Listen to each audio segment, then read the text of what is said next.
कुनी के सामने चेहरा दिखा लेना मुझे, सीना पे दस्ते करम रखे निभा लेना मुझे। अल्लाहुम्मा सल्ले अला मौलाना व अला आलि सय्यिदिना।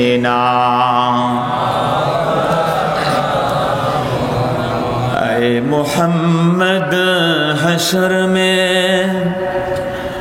साथी बना लेना मुझे, ऐ मुहम्मद हशर में साथी बना लेना मुझे, रोज महशर दस्ते अपने से पिला लेना मुझे।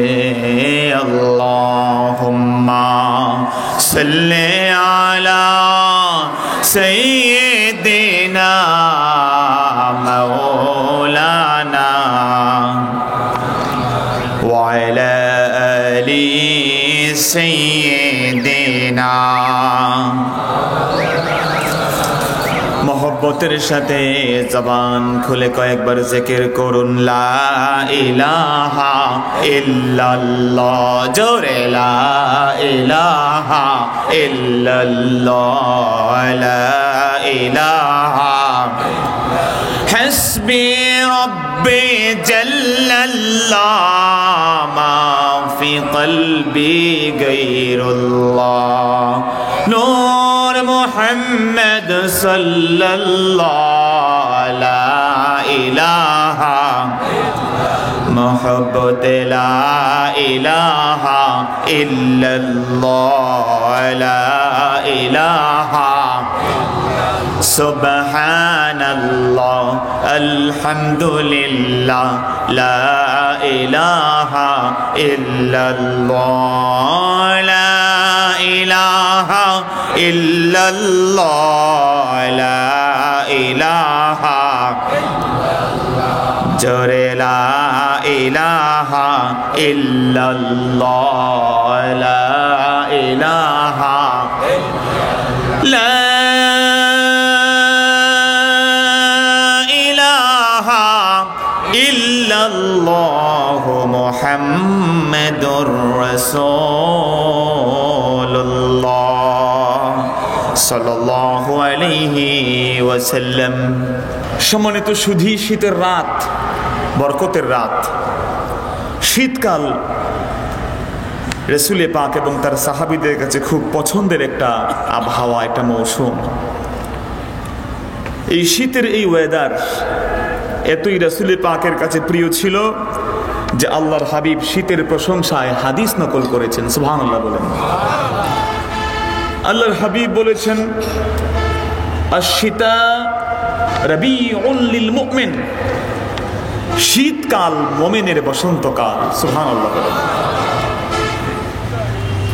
এর কারণ আমার রাসূল ব্যাখ্যা করে শুনিয়েছেন যে শীতকাল কেন বসন্তকাল, তার পিছনে কি রিজন আছে, কি সাবাব আছে, কি কারণ আছে।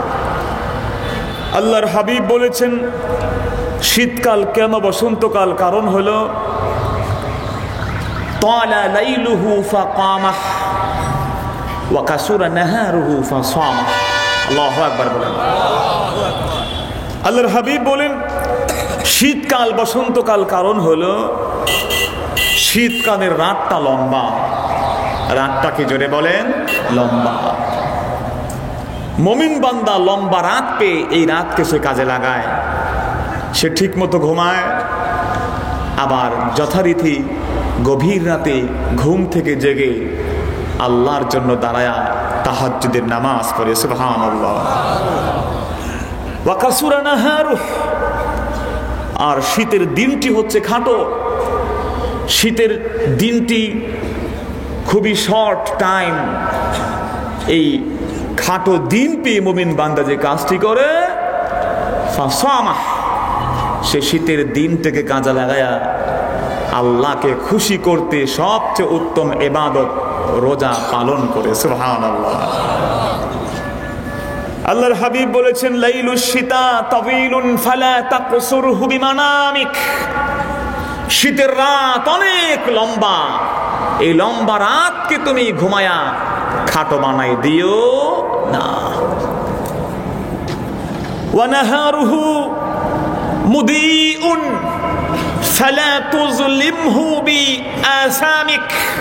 আও কামা ক্বাল, আল্লাহর হাবিব বলেন, শীতের দিন এটা অত্যন্ত আলোকোজ্জ্বল, প্রচন্ড প্রখর সূর্যের তাপ যখন শীতের দুপুরে থাকে, ঠিক সেই সময় একজন মুমিন বান্দা যখন দুপুরবেলা ঠিক সূর্যের নিচেও দাঁড়ায়, তার অত কষ্ট হয় না।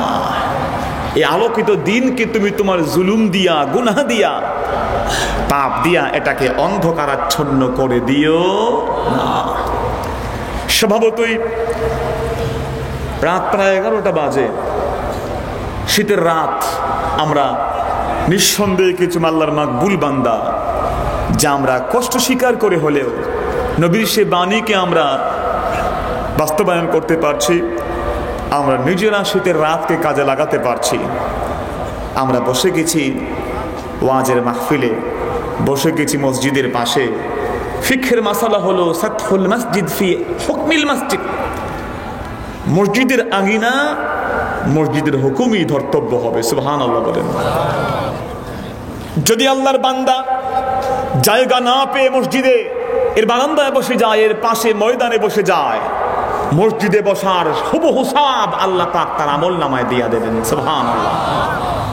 এজন্য আমরা বসতে পেরেছি আল্লাহ পাকের উদ্দেশ্যে কায়েমন বাক্যে হৃদয়ের সবটুকুন আবেগ, অনুভূতি, উচ্ছ্বাসকে উজাড় করে দিয়ে, হৃদয়ের বদ্ধ কপাটকে উন্মোচন করে দিয়ে, সিংহ শার্দুলের ন্যায়, বাঘের গর্জনের ন্যায় পরুষোচিত কণ্ঠে, সমস্বরে, সমবাক্যে, ঈমানের তেজে তেজিয়ান হয়ে, ইসলামের বলে বলিয়ান হয়ে রাতের এই নিস্তব্ধতাকে ভঙ্গ করে দিয়ে সকলেই জবান খুলে জোরে সোরে একবার বলুন কালিমাত শুকর আলহামদুলিল্লাহ।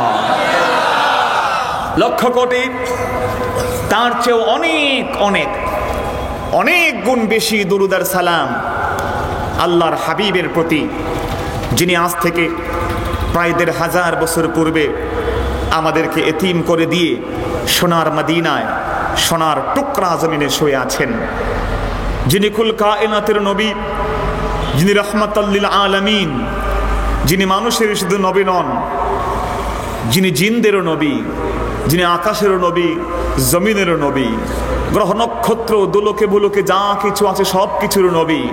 তিনি চন্দ্রের নবী, সূর্যের নবী, গাছ, পাথর, সমুদ্র, বালি, কণার তিনি নবী। সুবহানাল্লাহ বলেন। আমরা সেই নবীর উম্মত, খুশি না বেজার? আবু জেহেল বলেছিল, কুল মা ফি ইয়াদি, মুহাম্মদ বলো আমার হাতে কি আছে। আল্লাহর হাবিব বললেন, আবু জেহেল তোমার হাতে কি আছে এ ঘোষণা আমি নিজে না দিয়ে তোমার হাতে যে আছে সে যদি জবাব দেয় তাহলে কি হবে বলো। আবু জেহেল বলল, যদি এটি হতে চায় হতে পারে, আমি তোমাকে নবী বলে স্বীকার করব। সিরাতের কিতাব বলছে আবু জেহেল তার হাতে একটি পাথর রেখে দিয়েছিল। আল্লাহর হাবিব জবাব দিলেন, বললেন আবু লাহাবের, আবু জেহেলের হাতে কে তুমি, তোমার পরিচয় কি আর আমি কে বলো। আল্লাহু আকবার বলেন। এই পৃথিবীতে একটি পাথর, সে কথা বলার কথা না, পাথরের কোনো জিহ্বা নাই, জবান নাই, কিন্তু সে পাথর সেদিন ইতিহাসের সমস্ত সত্যকে পাল্টে দিয়ে, সমস্ত রিয়েলিটিকে, বাস্তবতাকে এটির সাথে কন্ট্রাডিকশন করে সে পাথর সেদিন আওয়াজ দিয়ে দিল। আল্লাহু আকবার। পাথর সেদিন জবাব দিয়েছিল, ইন্নী হাজার, আমি একটা পাথর। আর আবু জেহেল তোমার সামনে যিনি, তিনি কুল কায়নাতের নবী মুহাম্মদুর রাসূলুল্লাহ বলেন। সুবহানাল্লাহ। আবু জেহেল হাতের সে পাথরকে ছুঁড়ে ফেলে দিয়ে বলল, হাযা সিহরুন আযীম, এটা ভয়ঙ্কর একটা জাদু। নাউযুবিল্লাহ বলেন। বন্ধুরা আমার, সেই নবী কুল কায়নাতের নবী, পাথরের নবী, গাছের নবী, পাহাড়ের নবী, সূর্যের নবী, চন্দ্রের নবী, ঠিক কিনা জোরে বলেন? আমরা সে নবীর উম্মত। খুশি হয়ে আরো একবার বলুন আলহামদুলিল্লাহ। একজন মুসলমান, একজন বান্দা, আল্লাহর যে বান্দা হবে তার সবচেয়ে বড় পরিচয় হলো আল্লাহর বান্দা হওয়া, ঠিক কিনা জোরে বলেন? প্রশ্ন করতে পারেন, আল্লাহ সুবহানাহু ওয়া তাআলা বলেছেন, ওয়ালা তামুতুন্না ইল্লা ওয়া আনতুম মুসলিমুন। আল্লাহ পাক আমাদেরকে ঘোষণা দিয়ে বলেছেন, তোমরা মুসলমান না হয়ে মরতে পারবা না। সম্মানিত সুধী, সেজন্য আজকের কিছু মানুষ আমাদেরকে বিভ্রান্ত করতে চান। কিছু মানুষ আছেন তারা বলতে চান আমাদের পরিচয় মুসলমান। আমি না সুন্নি, না শিয়া, না হানাফি, না শাফিঈ, না মালিকি, না হাম্বলি, না আমি সুন্নি, না আমি ওহাবি, আমার পরিচয় হলো আমি একজন মুসলমান। সম্মানিত সুধী ভাইরা আমার, একজন মানুষের পরিচয় হবে মুসলমান, কিন্তু একজন মানুষের এই মুসলমান পরিচয় হওয়ার পাশাপাশি তার অনেকগুলো পরিচয় থাকতে পারে। একজন মানুষ সে জিন নয়, জিন না ইনসান, এই দৃষ্টিকোণ থেকে সে মানুষ। আমার দিকে তাকান, সে কি জোরে বলেন? মানুষ। আজকে আমরা আমাদের পরিচয় আমরা সুন্নি মুসলমান, আমাদের পরিচয় আমরা হানাফি মুসলমান, আমাদের পরিচয় আমরা তরিকা তাসাউফ মাননেওয়ালা মুসলমান, ঠিক কিনা জোরে বলেন? কিন্তু আজকে একজন মানুষ অত্যন্ত সুকৌশলে, এই ওরিয়েন্টালিস্টরা, প্রাচ্যের ইসলামের পণ্ডিতরা, তারা বলতে চান না, you have to believe in one identity. তোমাকে একটি আইডেন্টিটি নিতে হবে, হতে হবে মুসলমান। বন্ধুরা আমার, মুসলমান আমাদের সবচেয়ে বড় পরিচয়, কোনো সন্দেহ নাই। কিন্তু সে মুসলমান তার এই পরিচয়ের সাথে যখন সে আল্লাহর এই বিভিন্ন পরিচয়গুলো পাবে, ওই পরিচয়গুলো মুসলমান হওয়াকে নিষেধ করে না। একজন মানুষ, সে পুরুষ না নারী, যদি সে পুরুষ হয় তার পরিচয় হবে পুরুষ। ওই পুরুষ একসময় ভাই হয়, ওই পুরুষ কারো বাবা হয়, ওই পুরুষ কারো স্বামী হয়, ঠিক কিনা জেনে বলে? একজন মানুষের পরিচয় সে মুমিন হয়, একজন মানুষের পরিচয় সে আল্লাহর বান্দাও হয়। সুবহানাল্লাহ বলেন। বড় উলামায়ে কেরাম বলেছেন, আল্লাহর বান্দা হওয়ার পরিচয় সবচেয়ে বড় পরিচয়। সুবহানাল্লাহ। যেহেতু তোমার পরিচয় আল্লাহর সাথে সম্পৃক্ত হয়ে গেল ইবাদুল্লাহ, তোমার পরিচয় হয়ে গেল ইবাদুর রহমান, তোমার পরিচয় হলো আল্লাহর বান্দা, আল্লাহর রহমানের বান্দা। আমার রাসূল সেজন্য বলেছেন, হাব্বুল আসমা ইলাল্লাহ, আল্লাহর কাছে সবচেয়ে বড় পরিচয় হলো, সবচেয়ে সুন্দর নাম হলো আব্দুল্লাহ এবং আব্দুর রহমান। সুবহানাল্লাহ বলেন। কারণ কি, রিজন কি?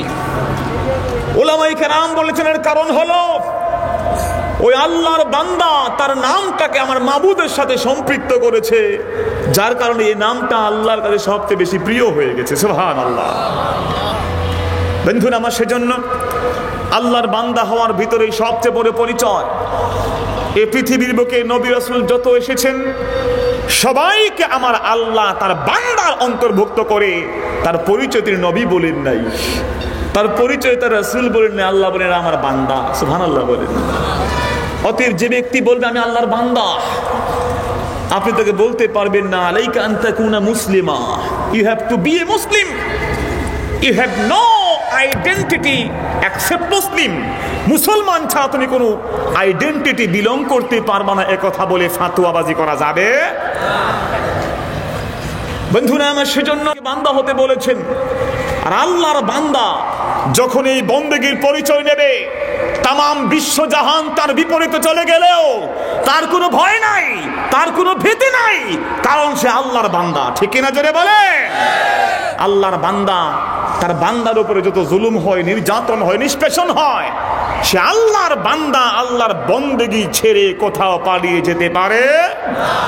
সে বান্দেগী হয় কলব দিয়া, সে বান্দেগী হয় লিসান দিয়া, জিহ্বা দিয়া, সে বন্দেগী হয় তার বক্তব্য দিয়া, সে বন্দেগী হয় তার জাওয়ারে, তার অঙ্গ প্রত্যঙ্গ, তার বডি ল্যাঙ্গুয়েজ দিয়া, তার সমস্ত পৃথিবীর, তার সমস্ত শক্তি দিয়ে সে আল্লাহর বন্দেগী করে।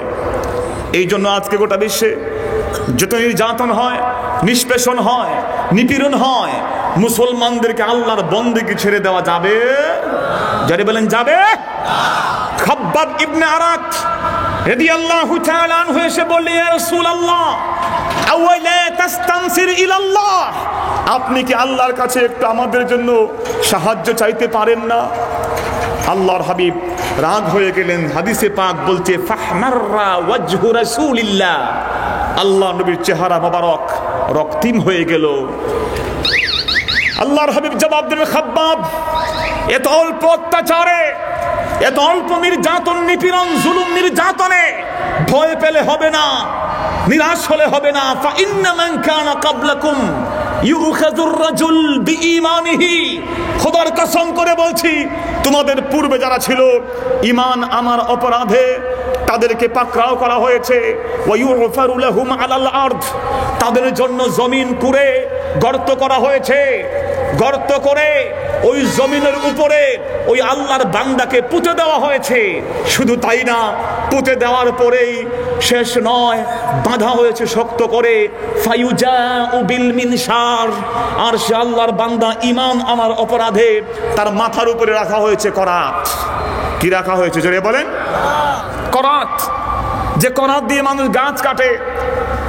এখন তো সমিল তৈরি হয়েছে, পূর্ব যুগের মুরব্বীরা জানবেন, হাতে টানার করাত ছিল, উপরে একজন নিচে একজন টানতেন, আর করাত দিয়ে গাছ কাটা হতো, গাছ কাটতেন। সম্মানিত সুধী ভাইয়েরা আমার, আল্লাহর হাবিব বললেন ফায়ুজাউ বিল মিনশার, নিয়ে আসা হতো করাত, আর বলা হতো মুসলমান এখনো সময় আছে, ঈমান ছাড়ো, টানার সামনে টানা হবে, পিছনে টানা হবে, তোমার দেহকে দ্বিখণ্ডিত করা হবে। বন্ধুরা আমার, খোদার কসম, আল্লাহর হাবিব বললেন, খাব্বাব ইবনে আরাত শোনো, সামনে টান দেওয়া হয়েছে, রক্তের ফিনকি বয়ে গেছে, পিছনে টান দেওয়া হয়েছে, রক্তের ফিনকি বয়ে গেছে, কিন্তু আল্লাহর বান্দাকে কেটে দ্বিখণ্ডিত করা হয়েছে। তার কলব থেকে ঈমানকে, ইবাদতকে, আল্লাহর বান্দাকে দূর করা যায় না। সুবহানাল্লাহ। সেজন্য আমরা মনে করি আজকে কাফের, নাস্তিক, বেঈমানরা ইসলামের বিরুদ্ধে, মুসলমানদের বিরুদ্ধে যতই লড়াই করুক, নির্যাতন করুক, নিষ্পেষণ করুক, ইরাকে, আফগানে, মিয়ানমারে, আরাকানে, ফিলিস্তিনে, কাশ্মীরে মুসলমানদের উপরে যত বেশি নির্যাতন হবে, নিষ্পেষণ হবে, মুসলমান আল্লাহর বান্দার সংখ্যা বাড়তেই থাকবে, বাড়তেই থাকবে, বাড়তেই থাকবে। ঠিক কিনা জোরে বলে? সে মুসলমানদের সংখ্যা কখনো কমাই দেওয়া যাবে চেয়েছিল ডোনাল্ড ট্রাম্প, সে বলেছিল we need an America without Islam, আমরা এমন একটা আমেরিকা চাই, ইসলামবিহীন আমেরিকা। বিশ্বাস করুন, ডোনাল্ড ট্রাম্প যেদিন বলেছিল মুসলমান ছাড়া আমেরিকাকে সে চায়, ঠিক সেদিন, সেই দিন থেকে খুদ আমেরিকার বুকে মুসলমান হওয়ার সংখ্যা বেড়ে গিয়েছিল। সুবহানাল্লাহ। লোকজন চিন্তা করল, ডোনাল্ড ট্রাম্প কেন ইসলামের ব্যাপারে এত ক্রেজি, কেন এত মারাত্মক সে পাগলামি কেন করা শুরু করেছে? যখন তার ক্রেজিনেস বেড়ে গেল, তারা ইসলাম সম্পর্কে সার্চ করা শুরু করলো। One of the most search word of the world, তারা বলেছে পৃথিবীর সবচেয়ে বেশি অনুসন্ধানকৃত শব্দের নাম তখন উঠে এসেছে ইসলাম। সুবহানাল্লাহ। তারা ঘেটে দেখলো যে ইসলাম সম্পর্কে ডোনাল্ড ট্রাম্প মিথ্যাচার করছে, মিস ইনফরমেশন দিচ্ছে। সে ইসলাম তো অনিন্দ সুন্দর এক ধর্ম, যে ইসলামের নবী, ইসলামের কোরআন, মুসলমানদের জীবন আচরণ তো বড় চমৎকার। আল্লাহু আকবার। খুদ আমেরিকার বুকে মুসলমান হওয়ার সংখ্যা তত বেশি বৃদ্ধি পেয়ে গেল। খুদ আমেরিকা এবং কানাডার বুকে আগে যখন মসজিদ ছিল না, সে আমেরিকার কানাডার বুকে প্রতি 7 মাইল অন্তর অন্তর মুসলমানদের মসজিদ তৈরি হয়েছে। আল্লাহু আকবার। খুদ মিশিগানের বুকে, যেই মিশিগানে কঠোর খ্রিস্টানরা বসবাস করে, সেই মিশিগানের বুকে মুসলমানদের ভোটাভুটির কারণে মুসলমানের আজানের ধ্বনি মসজিদের মাইকে বাজা শুরু হয়েছে। বলেন সুবহানাল্লাহ। সম্মানিত সুধী ভাইয়েরা আমার, যে ডোনাল্ড ট্রাম্প ইসলামকে মিটিয়ে দেওয়ার ষড়যন্ত্রে লিপ্ত, সেদিন আমেরিকায় সেদিন থেকে আরো কিছু নাম সার্চ হওয়া শুরু হলো। ডোনাল্ড ট্রাম্প কে, মিলানিয়া ট্রাম্প কে, টিফানি ট্রাম্প কে, ইভানকা ট্রাম্প কে, ট্রাম্পের যত ট্রাম্প যা আছে সব সার্চ করা হয়েছে। আর সার্চ করে দেখলো সর্বনাশ, ডোনাল্ড ট্রাম্প পৃথিবীর সবচেয়ে কুখ্যাত এক খবিস ছাড়া কিচ্ছু না। ঠিক কিনা জোরে বলেন, আরো জোরে বলেন ঠিক কিনা। কারণ তার গোটা জীবন অশ্লীলতা, বেহাপনা, নির্লজ্জতা, নিষ্পেষণ আর নির্যাতনে ভরপুর। ঠিক কিনা জোরে বলেন। অতএব বন্ধুরা আমার, আল্লাহর বান্দা তার পরিচয় নেবে, এটাই সবচেয়ে বড় পরিচয়। কারণ তার নিজের সাথে আল্লাহর সম্পৃক্ততা হয়ে যায়। আল্লাহ বলেন এটা আমার বান্দা। আল্লাহ তার বান্দাকে কখনো মারতে পারেন না, জ্বালাতে পারেন না, শাস্তি দিতে পারেন না। সুবহানাল্লাহ বলেন। এই জন্য আল্লাহ রাব্বুল আলামিন বলেছেন, শোনো, মানুষ এবং জিন তৈরির ইতিহাস কি, জিন এবং মানুষ তৈরির পিছনে কারণ কি, শোনো আমি বলি। وَمَا خَلَقْتُ الْجِنَّ وَالْإِنسَ إِلَّا لِيَعْبُدُونَ। আল্লাহ রাব্বুল আলামিন বলেন, শোনো, জিন এবং ইনসান তৈরির একমাত্র যে কারণ আমি আল্লাহ বলে দিলাম। জিন আর ইনসান আমি আল্লাহ কেন তৈরি করেছি? একমাত্র আমি আল্লাহর ইবাদত করার জন্য। আল্লাহর সে বান্দা হবে, বন্দেগীতে আবিষ্ট হবে, এটাই তার সবচেয়ে বড় পরিচয়। বন্ধুরা আমার, শুধু তাই না, আল্লাহর ইবাদত বান্দা যখন করা শুরু করে, ওই বান্দা আল্লাহর ইবাদত করতে করতে আল্লাহর এত নিকটে চলে যায়, আল্লাহ রাব্বুল আলামিন বলেন ওই বান্দার হেফাজতের পুরো দায়িত্ব আমি আল্লাহ নিজে গ্রহণ করে ফেলি। আল্লাহ রাব্বুল আলামিন জিন এবং ইনসান তৈরির ইতিহাস এবং কারণ বললেন, কেবল মাত্র আমি আল্লাহর ইবাদত করা, কেবল আমি আল্লাহকে আল্লাহ বলে ডাকবে, কেবল আল্লাহর জন্য তার বিশাল সুন্দর চেহারাকে অবনত করে দিয়ে দেবে। ইবাদত মানে খুদু, খুশু, ইনখিজাল। ইবাদত মানে আল্লাহর আনুগত্য করা। ইবাদত মানে আল্লাহ যা বলেছেন কোনো যুক্তির কাছে যাওয়া যাবে না, কোনো লজিক দেওয়া যাবে না, নিজের নফস কি বলে তা শোনা যাবে না। আল্লাহ, আল্লাহর নবী আদেশ করেছেন, ইবাদত বলেছেন, সব কিছু ছেড়ে ছুড়ে দিয়ে আল্লাহর আদেশের কাছে মাথাকে অবনত করে দিতে হবে। মস্তককে আল্লাহ রাব্বুল আলামিনের সামনে অবনত করে দেওয়ার নাম ইবাদত। খুদু, খুশু, ইনখিজাল। কোনো যুক্তি, কোনো লজিক, কোন প্রকারের বিভিন্ন মানুষের চুক্তি আর যুক্তিকে তখন মানা যাবে না। বন্ধুরা আমার, সেজন্য আস্তিক হতে আল্লাহ বলেছেন, নাস্তিক হতে নয়, হতে হবে আস্তিক। জেনে হতে হবে কি? আস্তিক। আল্লাহর ইবাদতকে প্রাধান্য দিতে হবে, আল্লাহর ইবাদতকে প্রতিপালন করতে হবে, আল্লাহর ইবাদত মন প্রাণে বিশ্বাস করে তারপরে ইবাদত করতে হবে। আল্লাহ রাব্বুল আলামিন সেজন্য বলেছেন, রে দুনিয়ার মানুষ, কান পেতে শোনো। আল্লাহ রাব্বুল আলামিন বলেন, ইয়া আইয়ুহান নাসু উবুদু রাব্বাকুমুল্লাযী খালাকাকুম ওয়াল্লাযীনা মিন ক্বাবলিকুম লাআল্লাকুম তাত্তাকুন। আল্লাহ রাব্বুল আলামিন বলেন, শোনো, পৃথিবীর মানুষ কেবল মুসলমানদেরকেই না, আল্লাহ রাব্বুল আলামিন তামাম বিশ্বের মানুষকে বললেন, খবরদার খবরদার, আল্লাহর ইবাদত ছাড়া অন্য কারো ইবাদত করো না। ইবাদত করো আল্লাহর, যিনি তোমাদেরকে তৈরি করেছেন, কেবল তোমাদেরকেই না, তোমাদের পূর্ববর্তীদেরকেও যে আল্লাহ তৈরি করে দিয়েছেন। ইবাদত হবে আল্লাহর। ইবাদত হবে কার? জোরে বলেন। ইবাদতের ক্ষেত্রে কাউকে শরীক করা যাবে না। রাসূলকে মহব্বত করবেন, সম্মান করবেন, কিন্তু আল্লাহ নবীকে মহব্বত কখনো যেন রাসূলে পাককে আল্লাহর সাথে শরীক না বানায় দেয়। ঠিক না? জোরে বলেন। খবরদার, নবীর ইজ্জত কখনো যেন আল্লাহর একত্ববাদে শরীক না হয়ে যায়, তাহলে কিন্তু এই ইবাদত কখনো কবুল হবে।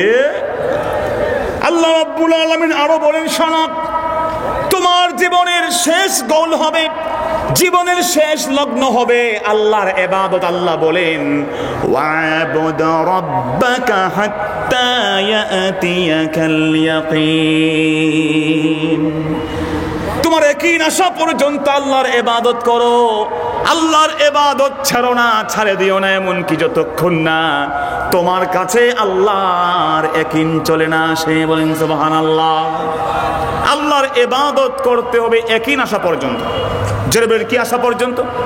আরো জোরে, কি আসা পর্যন্ত? ইয়াকিন আসা পর্যন্ত আল্লাহর ইবাদত। বন্ধুদের জিজ্ঞেস করলে বলবেন ইয়াকিন মানে কি? আপনারা অনেকেই বলবেন ইয়াকিন মানে বিশ্বাস। জোরে বলেন, ইয়াকিন মানে কি? বন্ধুরা আমার, ইয়াকিন মানে বিশ্বাস, কোনো সন্দেহ নাই। কিন্তু কোরআনে পাকের এই আয়াতে ইয়াকিন মানে বিশ্বাস কিনা, এটি আমরা কিন্তু নিজেরা বললে বিপদে পড়ে যাব।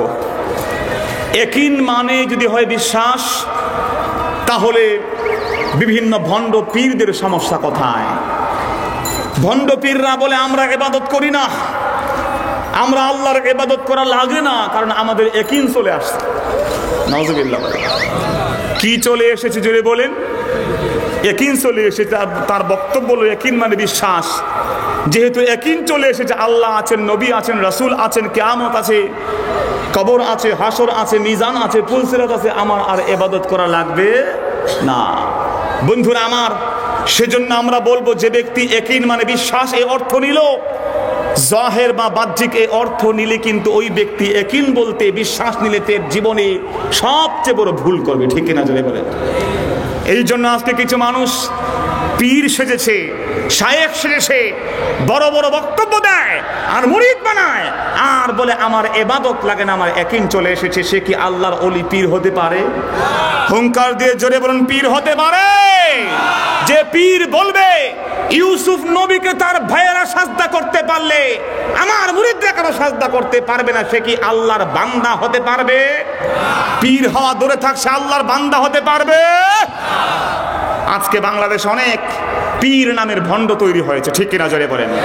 হক্কানি আল্লাহর ওলি যেমন আছেন, একদল ভণ্ড শয়তান তৈরি হয়েছে, যারা বলতে চায় আমার তো ইবাদত লাগে না, বলতে চায় আমি গেলাম, গিয়ে দেখলাম আল্লাহ খুব টেনশনে আছেন, আমি ঢোকার পর আল্লাহ টেনশন মুক্ত হয়ে গেলেন। বন্ধুরা আমার, খোদার কসম করে বলি, ফেরাউন, হামান, নমরুদের চেয়েও কুখ্যাত কাফেরে পরিণত হয়ে যাবে। ঠিক কিনা জোরে বলেন।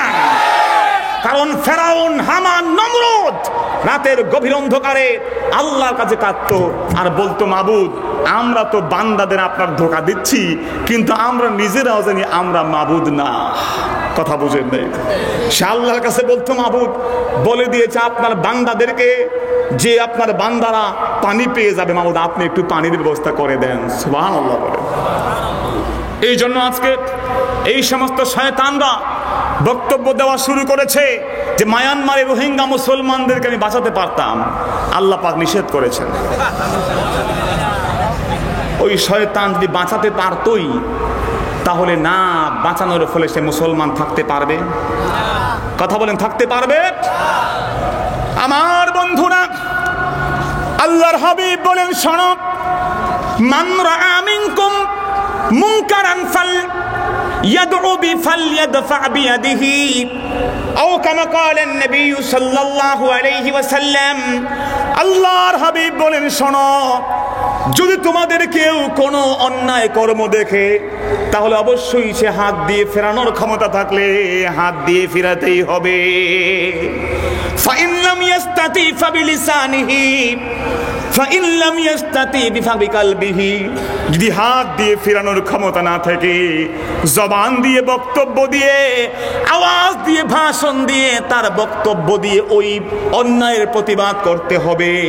তাও না পারে তার অন্তর দিয়ে অন্যায়কে ঘৃণা করতেই হবে।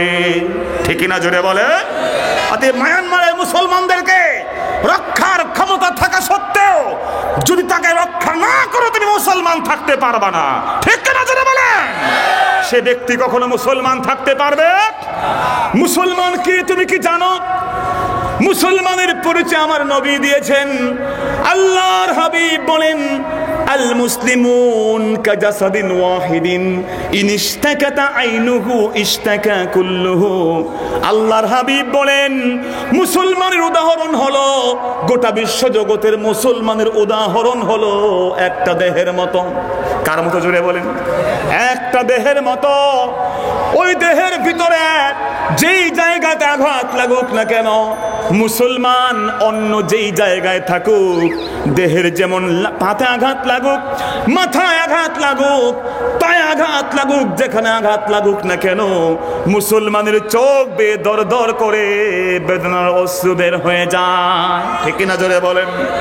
দেহের ভিতরে যেখানে আঘাত লাগুক না কেন, চোখ বেয়ে যেমন তোমার দর দর করে পানি বের হয়ে যায়, এই পৃথিবীর পূর্বাচল থেকে পশ্চিম প্রান্ত পর্যন্ত, সূর্যের উদয়াচল থেকে অস্তাচল পর্যন্ত মুসলমান যেখানে নির্যাতিত হবে, অপর প্রান্তের মুসলমানের চোখে পানি আসতেই হবে। তা না হলে ওই ব্যক্তি মুসলমান হতে পারবে না। আমার রাসূল কত চমৎকার উদাহরণ দিয়েছেন। যদি আমরা মনে করি মায়ানমারে মুসলমানদের সমস্যা হচ্ছে, আমাদের হলো কি? আল্লাহ রাসূল বলেছেন, তুমি এটাকে অ্যাভয়েড করে যেতে পারবা না। একটা হাতের ভেতরে, দেহের ভিতরে যদি আঙ্গুল নষ্ট হয়ে যায় আর ওই আঙ্গুলের কেউ ট্রিটমেন্ট না করে, বলেন তো এর ইনফেকশন গোটা দেহে আসবে কিনা? না। আপনারা শহরের মানুষ, জোরে বলুন, আসবে কিনা? না। ওই ইনফেকশন আস্তে আস্তে গ্রাজুয়ালি ছড়াতে ছড়াতে গোটা দেহকে অবশ করে দেবে। অতএব বন্ধুরা আমার, একজন ব্যক্তি যেমন একটা আঙ্গুল নষ্ট হয়, পায়ে আঘাত পাক, সে ইনফেকশন যেমন গোটা দেহে আসে, মুসলমান যেখানেই থাকুক অন্য মুসলমানের জন্য তার দরদ থাকতেই হবে। তা না হলে সে মুসলমান পরিচয় দিতে পারবে না। আল্লাহর ইবাদত করুন ইয়াকিন আসা পর্যন্ত। মুসলমান ভাইরা আমার, ইয়াকিন মানে এখানে বিশ্বাস নয়। ইয়াকিনের অর্থ ঠিক আছে বিশ্বাস, কিন্তু এই আয়াতের মধ্যে তামাম পৃথিবীর মুসলমানরা একমত হয়ে বলেছেন এই আয়াতে ইয়াকিন অর্থ বিশ্বাস নয়, ইয়াকিন অর্থ তোমার আমার মৃত্যু। জোরে বলেন সুবহানাল্লাহ। মৃত্যু আসা পর্যন্ত আল্লাহর ইবাদত করো। আল্লাহর ইবাদত বন্ধ করে দেওয়া যাবে? জোরে বলেন তো যাবে? আল্লাহ সেজন্য যেই জিনিসকে মৃত্যু পর্যন্ত সংযুক্ত করেছেন তা হচ্ছে তার ইবাদত। সুবহানাল্লাহ বলেন। আল্লাহ বলেছেন তোমার পরিচয় জেনে হয় তুমি আল্লাহর বান্দা। সুবহানাল্লাহ বলেন। বন্ধুরা আমার, বান্দার ভিতরে ইজ্জত, বান্দার ভিতরে সম্মান। মিউনিসিপ্যালিটি থেকে কুকুর নিধনের জন্য লোক তৈরি হয়ে যায়, কুকুরগুলোকে ধরে ধরে মারে, নদী সমুদ্রে মাটির ভিতরে পুঁতে দেয়। কিন্তু যখন পৌরসভা থেকে কুকুর নিধনের জন্য লোকগুলো আসে আর তাকায়া দেখে কোনো একটা কুকুরের গলার ভিতরে চেইন দেখা যায়, কুকুরের গলার ভিতরে বেল্ট দেখা যায়, ওই কুকুরের রশি দিয়ে বাঁধা, খোদার কসম মিউনিসিপ্যালিটির লোক ওই মালিকওয়ালা, বেল্টওয়ালা, চেন পরনেওয়ালা কুকুরের গায়ে আঘাত করতে পারে না। পারে নাকি? জোরে বলেন। আমার কথা বুঝেন আপনারা? ওই কুকুর গায়ে হাত দেয় না, হামলা করে না, জানে ওই কুকুরের একজন মালিক আছে। সুবহানাল্লাহ বলেন। ওই কুকুরের কে আছে? জোরে বলেন। মালিক আছে। আমরা বলছিলাম এই জগৎ সংসারে একজন মানুষের, একটা প্রাণী, একটা পশু, তার সবচেয়ে বড় পরিচয় সে বান্দা হওয়া। ঠিক কিনা জোরে বলেন? বান্দা যদি হতে পারে তাতেই মূল্য, তাতেই ইজ্জত। জঙ্গলের কুকুরের কোনো মূল্য নাই, যে কুকুরের মালিক আছে তার মূল্য বড় বেশি। ঠিক কিনা জোরে বলেন? বিশাল আকাশের উপরে সুন্দর সুন্দর ঘুড়ি ওড়ে, ওই আকাশের বুকে যে ঘুড়িগুলো ওড়ে, ঘুড়ি বিশাল আকাশে সদর পেশে ওড়ে বেড়ায়। বন্ধুরা আমার, ওই ঘুড়ি যতক্ষণ তার নাটায়ের সাথে সম্পর্ক, তার মূল্য তত বেশি। যখন তার নাটায়ের সাথে সম্পর্ক, ওই সম্পর্কের কারণে এটা কার ঘুড়ি, কোন মালিকের ঘুড়ি, অন্য ঘুড়িওয়ালা তার সাথে পেঁচ লাগাতে হলেও চিন্তা ভাবনা করে। কথা বলেন ঠিক কিনা? তার মালিক আছে, তার মাবুদ আছে, তাকে কন্ট্রোল একজন করছেন, তার ঘুড়ি আকাশে ওড়ে। যখন সেই ঘুড়ি মালিকানা ছিন্ন হয়ে যায়, সুতা থেকে এটি ছিন্ন হয়ে দূর আকাশে উঠতে থাকে, খানিকের সময় দেখা যায় খুব ভালো, এটাকে মনে হয় এটা হচ্ছে একটি ফ্লাইং বার্ড, উড়ন্ত পাখি। মনে হয় তার কোনো বাধা নাই, কোনো বন্ধন নাই, কোনো রেস্ট্রিকশন নাই, সে যা ইচ্ছা তাই করতে পারে। সে কেমন যেন খোলা আকাশের নিচে কেমন যেন উড়ে বেড়াচ্ছে, বড় সুন্দর। কিন্তু এর ফাইনাল ডেস্টিনেশন ভালো না, এর শেষ ফল কখনো ভালো হতে পারে? জোরে বলেন না, ভালো হতে পারে? তার ফল হয় বাঁশঝাড়, তার ফল হয় নর্দমা ড্রেন, তার ফল হয় নানা মানুষ এসে তাকে বাঁশ নিয়ে দৌড়ায়, বাচ্চারা কঞ্চি নিয়ে দৌড়ায়, দৌড়াতে দৌড়াতে সে ঘুড়ির উপরে আঘাত করে এর মেরুদণ্ড দেয় একদিকে, কাগজ দেয় আরেক দিকে, সুতা দেয় আরেক দিকে। কথা বলেন ঠিক কিনা? সেজন্য বন্ধুরা আমার, আমাদের পরিচয় হতে হবে মালিকের গোলাম। মালিকের কি? জোরে বলেন। আল্লাহর গোলামির ভিতরেই, আস্তিকতার ভিতরে ইজ্জত, নাস্তিকতার বিরুদ্ধে কোনো ইজ্জত নাই, নাস্তিকতার ব্যাপারে কোনো ইজ্জত নাই। তার সর্বশেষ ডেস্টিনেশন হলো খাল আর নর্দমা, কুকুর আর শিয়ালের খাবার। ঠিক কিনা জোরে বলেন? আজকে যে যত স্লোগান দেখ, প্রগতি মনে করুক, তথা কথিত সো-কল্ড ওয়েস্টার্ন কালচার, তার প্রতি আকৃষ্ট হয়ে যারা আজকে নাস্তিকতার স্লোগান দেন, বিশ্বাস করেন এর মধ্যে মুক্তি নয়, এটা সাময়িক কিছু উড়ন্ত ভাব। এই উড়ন্ত ভাব এইরকম উদ্দেশ্যহীন ঘুড়ির মতো হয়ে যাবে। ঠিক কিনা জোরে বলেন? এই জন্য আল্লাহ পাক বলেছেন, আল্লাহর বান্দা হও, মৃত্যু পর্যন্ত আল্লাহর গোলামি করো। আল্লাহর বান্দা বড় পীর আব্দুল কাদের জিলানী রাহমাতুল্লাহ আলাইহি পথ হেঁটে যাচ্ছেন, শয়তান ডাক দিয়ে বলল আনাল্লাহ, নাউজুবিল্লাহ বলেন। শয়তান বলল, আব্দুল কাদের, আমি আল্লাহ বলছি, যথেষ্ট হয়েছে, জীবনে যত ইবাদত করেছে দ্যাট ওয়াজ এনাফ, যা করছো যথেষ্ট, আর কোনো ইবাদত তোমার লাগবে না। নাউজুবিল্লাহ বলেন। আল্লাহর বান্দা, তাম পৃথিবীর আল্লাহর যত ওলি আছেন তাদের বড় পীর আব্দুল কাদের জিলানী যখনই শয়তান কর্তৃক এমন আওয়াজ পেলেন, বললেন লা হাওলা ওয়ালা কুওয়াতা ইল্লা বিল্লাহ। সুবহানাল্লাহ বলেন। লা হাওলা ওয়ালা কুওয়াতা, কোনো ক্ষমতা নাই, কোনো কৃতিত্ব নাই, কোনো শক্তি নাই, কোনো স্ট্রেংথ নাই, কোনো পাওয়ার নাই কারো আল্লাহর গোলামি করার, আল্লাহর নাফরমানি থেকে বাঁচানোর আর গোলামি করার ক্ষমতা আল্লাহই দেন। সুবহানাল্লাহ বলে। বন্ধুরা আমার, ঠিক একইভাবে শয়তান তখন আবার তার প্রশংসা করা শুরু করলো। শয়তান বলল, Abdul Kader, you are the unique personality, তুমি একজন অদ্বিতীয় ব্যক্তি। আমার এই জীবনে তোমার আগে 27 জন আল্লাহর বান্দা ছিল, সেইগুলাকে এমন মেডিসিন মেরে দিছি, এইগুলা সব আমার বান্দা হয়ে গেছে। নাউজুবিল্লাহ বলে।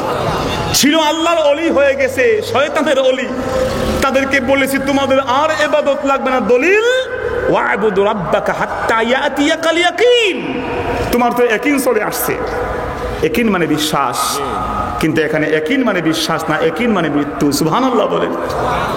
এই জন্য আমরা বলি, এই জগৎ সংসারের ভিতরে আল্লাহর বান্দা যারা আছে, তামাম মাখলুকাতকে আমরা বলি, কোরআন এবং হাদিস যেখানে আমরা বুঝতে কষ্ট হয়, যেখানে আমরা কোরআন হাদিসের বাহ্যিক অর্থ বুঝি না, সেজন্য আমরা ওলামায়ে কেরামের শরণাপন্ন হই।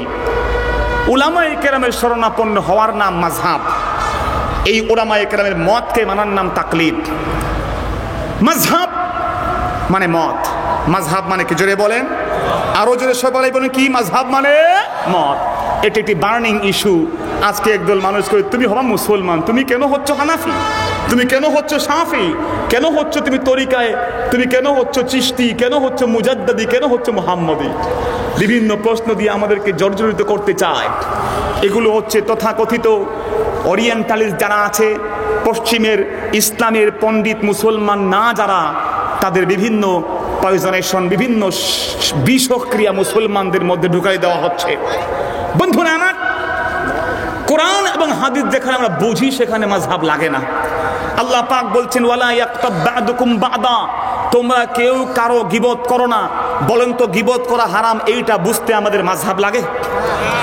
গীবত করা হারাম, মাযহাব লাগবে না। আল্লাহ রাব্বুল আলামিনের হাবিব বলেছেন লা ফাদলা লিআরাবিয়্যিন আলা আ'জামি, কোন নন এরাবিয়ানের উপরে কোন এরাবিয়ানের আলাদা কোনো প্রায়োরিটি নেই, কোনো ফজিলত নাই। ফজিলত হবে তার তাকওয়া দিয়া। বলেন সুবহানাল্লাহ। তার কলবটা কত ভালো তা দিয়ে তাকে মিয়ার করা হবে, তাকে ভেরিফাই করা হবে, তাকে মূল্যায়ন করা হবে। তো এই হাদিসটা বুঝতেও কি আমাদের কোনো মাযহাবের দরকার আছে? আমরা বুঝি যে ব্যক্তির কলবটা সবচেয়ে গ্রহণযোগ্য বিষয়। কোনো আরাবিয়ান কোনো নন আরাবিয়ানের উপরে আলাদা কোনো মর্যাদা দাবি রাখেন না। কিন্তু হাদিস শরীফে এমন কিছু আছে, কোরআন শরীফে এমন কিছু আছে যার অর্থ বুঝতে আমাদের কষ্ট হয়। আল্লাহর হাবিব বলে দিয়েছেন আফতারাল হাজিম ওয়াল মাহজুম, যে ব্যক্তি সিঙ্গা লাগাবে, যাকে সিঙ্গা লাগানো হবে, যে রক্ত দিবে, যে রক্ত যার দেওয়া হবে, উভয়ের রোজা ভঙ্গ হয়ে যাবে। উভয়ের কি হয়ে যাবে জোরে বলেন, সকলেই বলেন না, উভয়ের কি হবে? রোজা ভঙ্গ হয়ে যাবে। রোজা একটি গুরুত্বপূর্ণ ইবাদত, কিন্তু রক্তর আদান প্রদান করলে রোজা থাকবে না, আল্লাহ রাসূলের সহিহ হাদিস।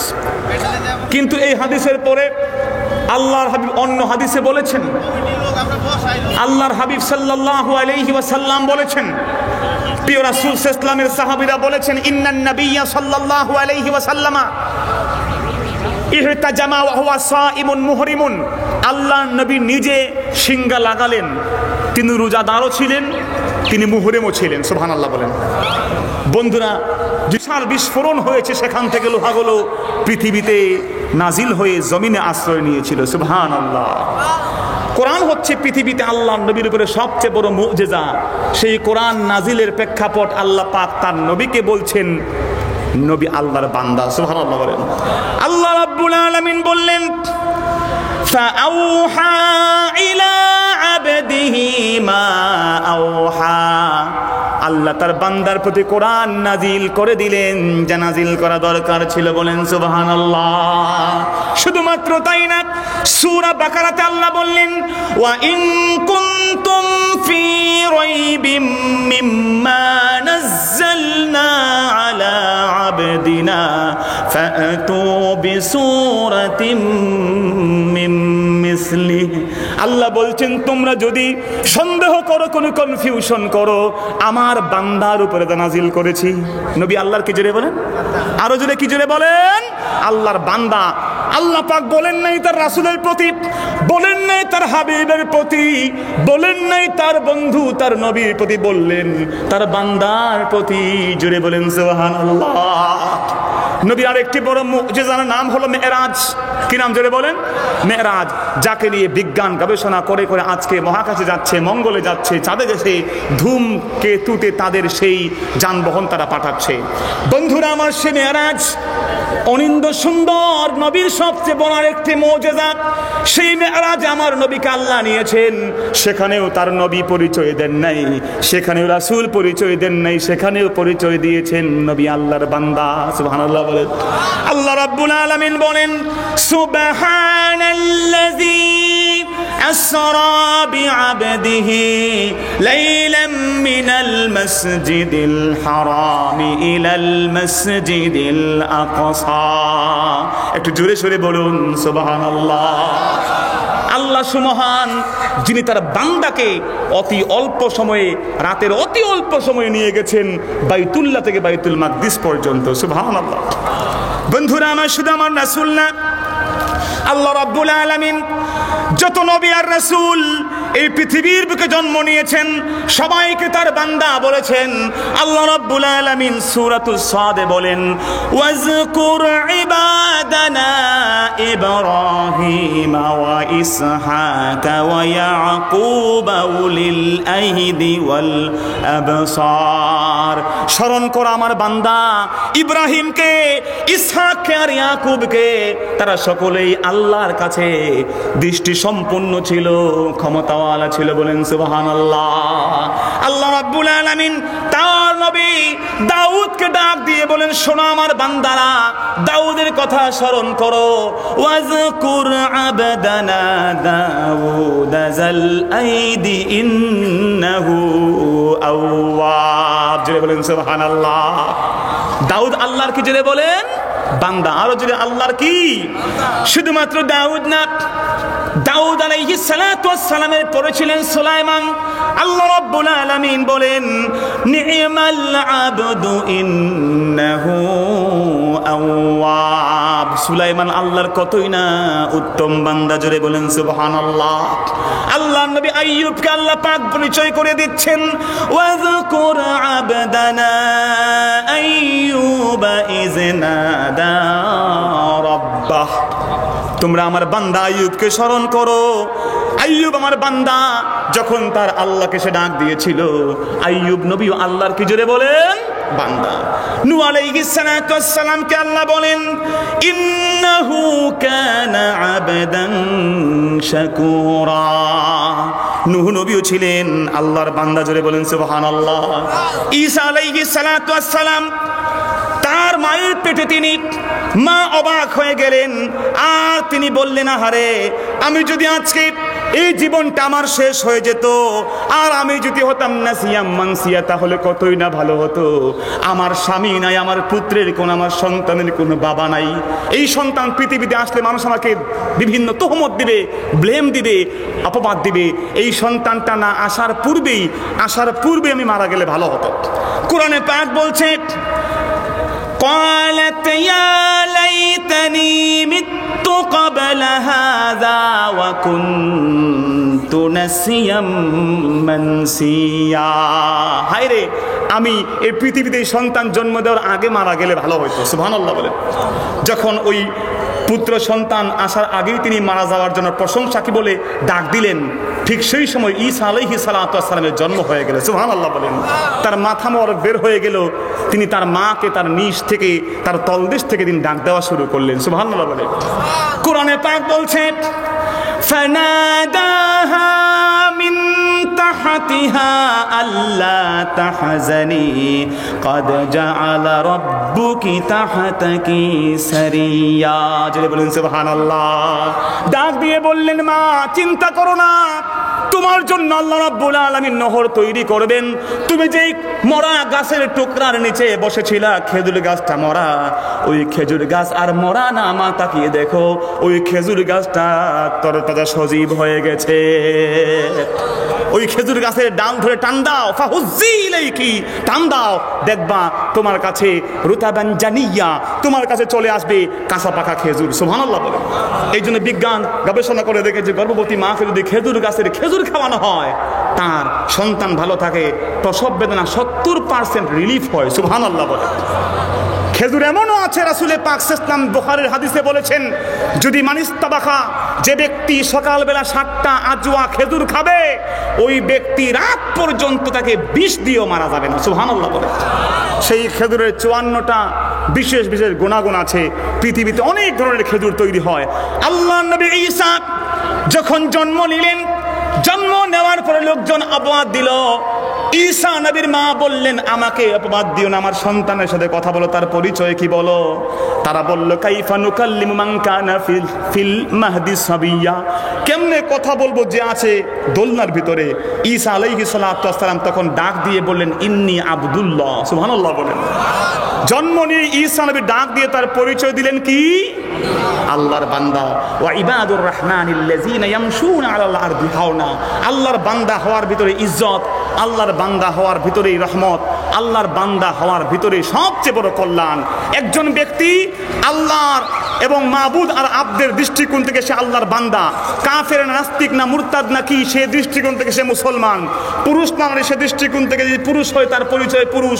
যদি সে মাযহাবী দৃষ্টিকোণ থেকে সে পরিচয় দিতে হয় তার পরিচয় সে মুসলমান না। মুসলমান হওয়ার পাশাপাশি সে হচ্ছে মাযহাবে হানাফি। যদি পরিচয় দিতে হয় তরিকার তাসাউফের দৃষ্টিকোণ থেকে সে কে, তার পরিচয় হতে পারে সে সুন্নি, পরিচয় হতে পারে অবশ্যই তার পরিচয় হতে পারে সে অবশ্যই হতে পারে চিশতি, হতে পারে মুজাদ্দিদি, হতে পারে কাদরি, কোনো অসুবিধার কিছু নাই। তার সবচেয়ে বড় পরিচয় মুসলমানকে অটুট রেখে অন্যান্য এক্সেপশনাল পরিচয় তার থাকতে পারে। এগুলো মুসলমানকে নাফি করে না, মুসলমানকে নিষেধ করে না। সুবহানাল্লাহ বলেন। এই জন্য বন্ধুরা আমার, আল্লাহ রাব্বুল আলামিন আমাদেরকে মুসলমান হওয়ার পাশাপাশি আল্লাহর যেন বান্দা হতে পারে সে তৌফিক দেন, জোরে বলুন আমিন। যত বড় মুসলমান পরিচয় দেন আর আপনি আল্লাহর বান্দা না, আপনি ইবাদত করেন না, আপনি আল্লাহর আনুগত্য করেন না, আপনি কি মুসলমান, হাক্কানি মুসলমান হতে পারবেন? আল্লাহর বন্দেগীর ভিতরে কালবি ইবাদত আছে, সব করতে হবে। জাবানি ইবাদত আছে, সব করতে হবে। আপনার সমস্ত অঙ্গ প্রত্যঙ্গের ইবাদত করতে হবে। অন্য মুসলমানকে ভালোবাসতে হবে। রাসূল পাক বলে দিয়েছেন, লা তাদখুলুল জান্নাতা হাত্তা তুমিনু, ঈমানদার না হলে জান্নাতে যেতে পারবা না। ওয়ালান তুমিনু হাত্তা তাহাব্বু, যতক্ষণ মুসলমানও হতে পারবা না, মুমিনও হতে পারবা না যতক্ষণ অন্য মুসলমানকে ভালো না বাসবে। বলেন সুবহানাল্লাহ। অন্য মুসলমানকে ভালোবাসার সূরাত রাসূল শিখিয়ে দিয়েছেন, বেশি করে সালাম দাও, খাবার খাওয়াও, দাওয়াত দাও। আল্লাহ রাব্বুল আলামিন আমাদেরকে সত্যিকার মুসলমান হওয়ার তৌফিক দিন, বলুন আমিন। খালি নামে মুসলমান হলেই হবে না, নাম আব্দুল্লাহ আব্দুর রহমান হলেই হবে না, আমি যেন আল্লাহর বান্দা হতে পারি, বলুন আমিন। নবীর পরিচয়, সমস্ত নবীর পরিচয় আল্লাহর বান্দা, তারাও আল্লাহর বান্দা, আমরাও আল্লাহর বান্দা হতে পারি, জোরে বলুন আমিন। আল্লাহর বান্দা নবী মুহাম্মদ সাল্লাল্লাহু আলাইহি ওয়াসাল্লাম তার নাম, কিন্তু আল্লাহ রাসূল বলেন, বলো আমি কে? সাহাবায়ে কেরাম বললেন, আনতা রাসূলুল্লাহ, আনতা নবিয়ুল্লাহ। নবীজি বলেন, হয় নাই তোমাদের উত্তর। সুবহানাল্লাহ বলেন। আমার পরিচয় আমি আল্লাহ রাসূল ঠিক আছে, কিন্তু আমার আরেকটা পরিচয়, আমার মুহাম্মদ ইবনে আব্দুল্লাহ ইবনে আব্দুল মুত্তালিব, আমি আব্দুল মুত্তালিবের নাতি, আব্দুল্লাহর পুত্র মুহাম্মদ। সুবহানাল্লাহ বলেন। তাহলে আমি কি বলবো যে মুহাম্মদ আব্দুল্লাহর পুত্র বলে আল্লাহ নবী মুসলমান না, মুসলমান পরিচয় তাকে কেন দিলেন না? মুহাম্মদ ইসলাম কেন তিনি তার এই জগতের বুকে অন্য পরিচয় দিলেন? তাকে কিছু বলা যাবে? কোনো ধরনের আঘাত করা যাবে না। আমাদের পরিচয় মুসলমান, কিন্তু মুসলমান হলেই হবে না, আমাদেরকে হতে হবে ইবাদুর রহমান, আমাদেরকে হতে হবে ইবাদুল্লাহ।